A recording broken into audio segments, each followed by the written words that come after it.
शुभ प्रभात। Good morning सभी विद्यार्थियों को। हमने ये चैनल जो बनाया है उसका जो मुख्य उद्देश्य है कि विद्यार्थियों में विज्ञान के प्रति रुचि जागृत करना। इसीलिए हमने जो कुछ वीडियो बनाए हैं उसका जो प्रमुख उद्देश्य है विद्यार्थियों को साइंस के प्रति एक इंटरेस्ट पैदा करना, ताकि वो ज़्यादा से ज़्यादा आसानी से इस कठिन जो लोग समझते हैं, वैसे होता नहीं, अगर समझा जाए तो सबसे इजी सब्जेक्ट है। हमने अपने प्रथम भाग में बहुत सारी चीज़ों का अध्ययन किया था कि विज्ञान क्या है, साइंस कौन से लैटिन शब्द साइंटिया से लिया गया जिसका मीन्स होता है टू नो। उसके बाद हमने विज्ञान के बारे में बहुत सारी शाखाओं का भी अध्ययन किया। आज हम उसी के अगले भाग को लेकर आए हैं जिसमें हम साइंस के और भी शाखाओं का अध्ययन कर सके, साथ ही साथ विज्ञान के बारे में और जो बताने वाले जो वैज्ञानिक हैं उनके बारे में भी इंफॉर्मेशन प्राप्त कर सकते हैं। आज हम स्टार्ट करना चाहेंगे कि जैसे कि उस दिन हमने आपको बहुत चीज़ों के बारे में बताया था, जैसे कि पुष्पों का अध्ययन एंथोलॉजी में किया जाता है, कोशिकाओं का अध्ययन साइटोलॉजी में किया जाता है, वृक्षों की आयु का अध्ययन डेंड्रोक्रोनोलॉजी में किया जाता है, सजावटी पुष्पों का अध्ययन फ्लोरिकल्चर में किया जाता है, आनुवंशिकता और विभिन्नता का अध्ययन जेनेटिक्स में किया जाता है, जेनेटिक्स। इसी प्रकार आयु के साथ जीवों में होने वाले परिवर्तन को जेरोंटोलॉजी में अध्ययन किया जाता है, जेरोंटोलॉजी। इसी प्रकार वृक्षों और झाड़ियों का अध्ययन डेंड्रोलॉजी में किया जाता है, वृक्षों और झाड़ियों का अध्ययन जो किया जाता है वो डेंड्रोलॉजी में किया जाता है। माइकोलॉजी के अंतर्गत कवकों का अध्ययन किया जाता है, पोमोलॉजी के अंतर्गत फलों का अध्ययन किया जाता है, बीजों का अध्ययन स्पर्मोलॉजी के अंदर किया जाता है, स्पर्मोलॉजी।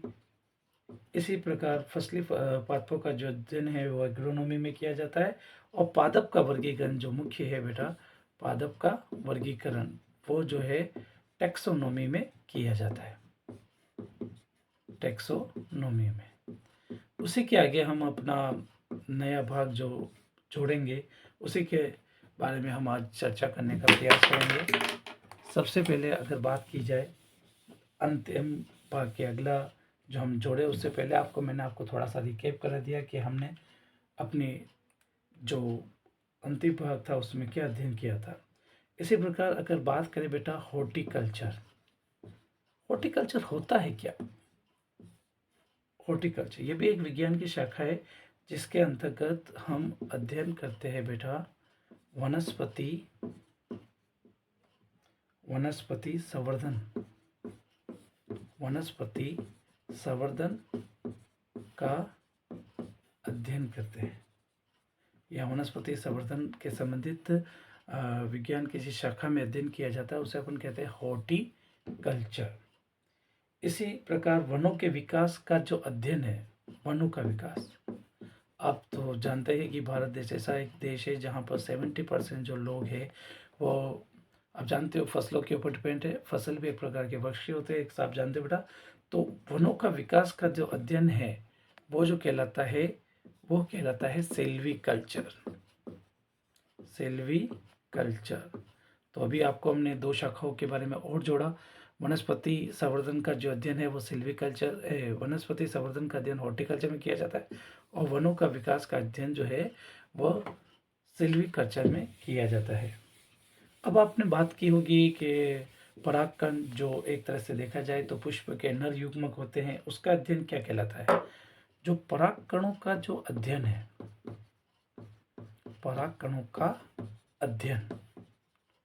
परागकणों का जो अध्ययन है उसे हम पेलिनोलॉजी कहते हैं, पेलिनोलॉजी। परागकण का अध्ययन पेलिनोलॉजी के नाम से जाना जाता है। तो अभी आपके सामने मैंने आपको बताया कि हॉर्टिकल्चर क्या है। वनस्पति संवर्धन से संबंधित विज्ञान की शाखा को हॉर्टिकल्चर कहते हैं। उसके बाद वनों का विकास का अध्ययन हमने अभी सेल्वीकल्चर में किया था, और अभी हमने लेटेस्ट जो पढ़ा था वो परागकणों का अध्ययन पेलिनोलॉजी में किया जाता है। तो आपके साथ हमने 2-3 शाखाओं के बारे में और अध्ययन आपको बता दिया गया बेटा। इसी प्रकार अगर देखा जाए साग सब्जी उत्पन्न करने वाले पौधों का अध्ययन, साग सब्जी उत्पन्न करने वाले साग सब्जी उत्पन्न करने वाले साग सब्जी उत्पन्न करने वाले पौधों का अध्ययन, पौधों का अध्ययन, साग सब्जी उत्पन्न करने वाले पौधों का अध्ययन विज्ञान की जिस शाखा में किया जाता है उस शाखा का जो नाम है बेटा ओलेरी कल्चर यानी कल्चर के नाम से जाना जाता है। साग सब्जी आप जानते हो अपने घर पे बहुत सारे आपने देखे होंगे साग सब्जी में, जैसे फूल गोभी या गाजर बैंगन जो भी होते हैं वो जो साग सब्जी में आते हैं उसका अध्ययन जो है जो विज्ञान की जिस शाखा में किया जाता है उसे ओलेरी कल्चर कहा जाता है। अब इसी के साथ अगर हम कहें कि जो अगला जो हम करना चाहेंगे सूक्ष्म जीवों का अध्ययन, सूक्ष्म जीव। वैसे अगर सोचा जाए तो सूक्ष्म जीव होते क्या है? ऐसे जीव जिन्हें नग्न आंखों के द्वारा यानी खुली आंखों के द्वारा नहीं देखा जा सकता उन्हें हम सूक्ष्म जीव कहते हैं यानी माइक्रो ऑर्गेनिज्म। और सूक्ष्म जीव का जो अध्ययन है विज्ञान की जिस शाखा में किया जाता है वो माइक्रो बायोलॉजी में किया जाता है, माइक्रोबायोलॉजी में किया जाता है।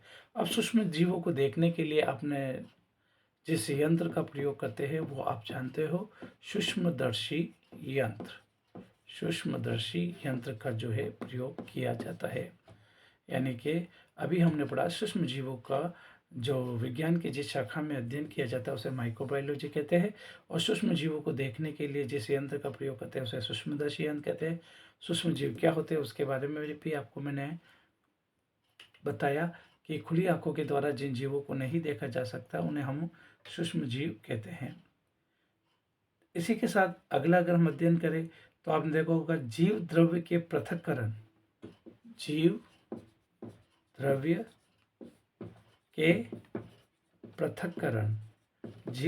के पृथक्करण एवं संयोजन से संबंधित जीव द्रव्य के पृथक्करण एवं संयोजन से संबंधित विज्ञान की किस शाखा में अध्ययन किया जाता है? तो टिश्यू कल्चर। टिश्यू का मतलब आप सब जानते होंगे वैसे, लेकिन मैं फिर भी बता देता हूँ। टिश्यू का मीन्स क्या होता है? टिश्यू इट मीन्स उत्तक। टिश्यू का मीन्स होता है उत्तक, यानी कि अ ग्रुप ऑफ सेल यानी कोशिका का जो विशेष समूह होता है उसे उत्तक कहते हैं। आपको पता है टिश्यू का जो अध्ययन है यानी विज्ञान की जिस शाखा में जैसे कोशिका का अध्ययन साइटोलॉजी में किया जाता है इसी प्रकार टिश्यू का जो अध्ययन है वो किया जाता है हिस्टोलॉजी में किया जाता है। टिश्यू का अध्ययन हिस्टोलॉजी में किया जाता है।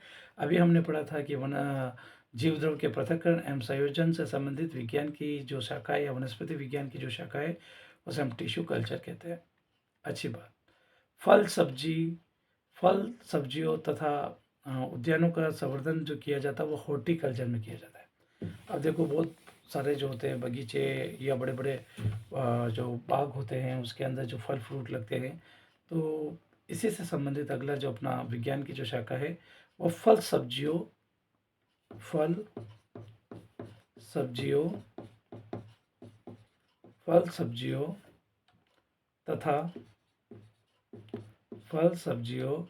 तथा पादपों का संवर्धन का मीन्स होता है बेटा तैयार करना। पादपों का संवर्धन विज्ञान की जिस शाखा में किया जाता है उसका जो नाम है वो हॉर्टिकल्चर है। हॉर्टिकल्चर फल सब्जियों तथा पादपों के संवर्धन का अध्ययन विज्ञान की जिस शाखा में किया जाता है उसे हम हॉर्टिकल्चर के नाम से जानते हैं।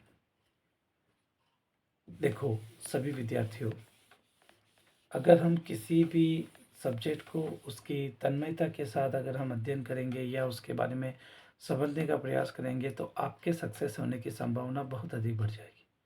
यानी मैंने जो विज्ञान के बारे में यानी कि साइंस के बारे में जो भी आपको बताने का प्रयास किया है वो बहुत यानी कि नीचे से ऊपर तक यानी पहले नीचे जो नींव होती है उसको अच्छी तरह से नींव को तैयार करने का प्रयास कर रहे हैं। अब इसके अलावा जो मैंने मुख्य मुख्य जो शाखाएँ थी वो बता दी, कम से कम आप इनको तो याद कर ही सकते हो। इसके अलावा भी बहुत सारी शाखाएँ हैं, परंतु मैं आपको कहूँगा कि कम से कम आप इतना तो याद कर ही लें। फिर आगे की बात आती है बेटा कि कुछ हम, जैसे कि हमने कल पढ़ा था कि अम, जीव विज्ञान के जो जनक है वो अरस्तु है, वनस्पति विज्ञान के जनक है वो थियोफैसेटस है। इसी प्रकार आप जहाँ बता सकते हैं, आप अपने कमेंट सेक्शन में बताइए कि आनुवंशिकता, फादर ऑफ जेनेटिक्स, यानी कि आनुवंशिकता के पिता कौन है?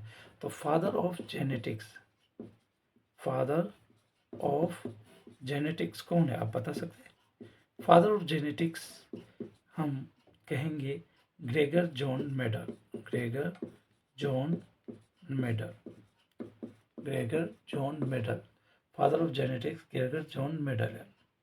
इसी प्रकार पादप रोग विज्ञान के जनक है एजे बटलर। नेक्स्ट जो मैं आपको बताना चाह रहा हूँ, पादप रोग विज्ञान, पादप रोग विज्ञान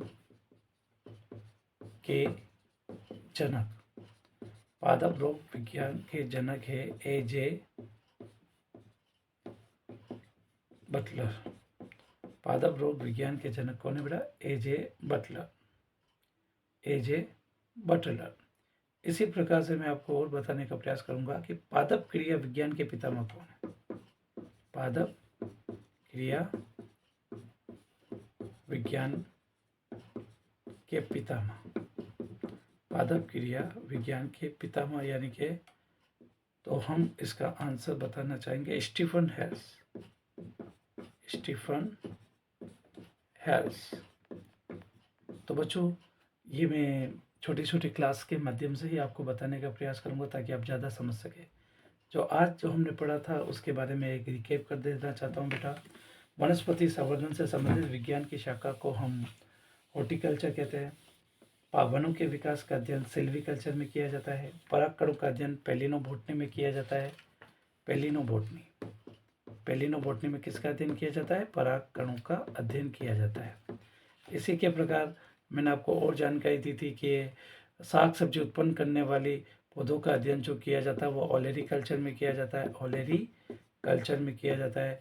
जीव द्रव के पृथक्करण एवं संयोजन से संबंधित विज्ञान का अध्ययन टिश्यू कल्चर में किया जाता है, टिश्यू कल्चर में किया जाता है। सूक्ष्म जीवों का अध्ययन माइक्रोबायोलॉजी में किया जाता है। फल सब्जियों का अध्ययन वही अपने हॉर्टिकल्चर, वही हो गया बेटा कि हॉर्टिकल्चर में किया जाता है। आनुवंशिकता in father of genetics Gregor John Mendel है। कौन बेटा? Gregor John Mendel. इसी के प्रकार अपन ने बहुत सारी चीज़ों का अध्ययन इस के अंतर्गत किया। और एक और मैंने बताया था आपको, पादप क्रिया विज्ञान के पितामह स्टीफन हेल्स। देखिए आप लोग बच्चों कि कोई भी जब शुरुआत होती है तो उसको हमें एक शुरुआत के रूप में कदम रखना है। जब भी कोई काम करते हैं, हमने भी किसी काम को सीखा था तो हमें भी हेजिटेशन थी। हमने भी सोचा था कि एक क्लास में पढ़ाना अलग बात होती है और एक तरह से देखा जाए तो नेक्स्ट ईयर का यूट्यूब पे पढ़ाया जाए या कैमरे के सामने पढ़ाया जाए तो हमें भी डर था, लेकिन हमने भी सीखा। तो सीखने की कोई उम्र नहीं होती। आप अच्छी तरह से सीखें और अपने अपने खुद का, अपने परिवार का, अपने माँ बाप का, अपने समाज का और सबसे बड़ी बात अपने देश का, भारत देश का नाम रोशन करें। जय हिंद।